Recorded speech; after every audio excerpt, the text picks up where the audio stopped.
Today was a great day here in Sussex County. We had the Master Gardener class of 2019 graduate with 31 volunteers ready to serve our universities. Yeah, it's awesome because between Delaware State and University of Delaware, we have wonderful, amazing volunteers. And last year alone, they had almost 16,000 hours. That translates to $389,000 that is given back to the community.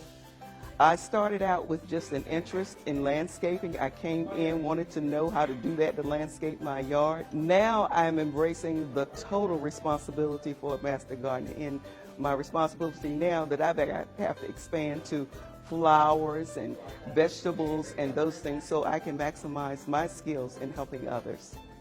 Congratulations, Master Gardener class of 2019. Yeah!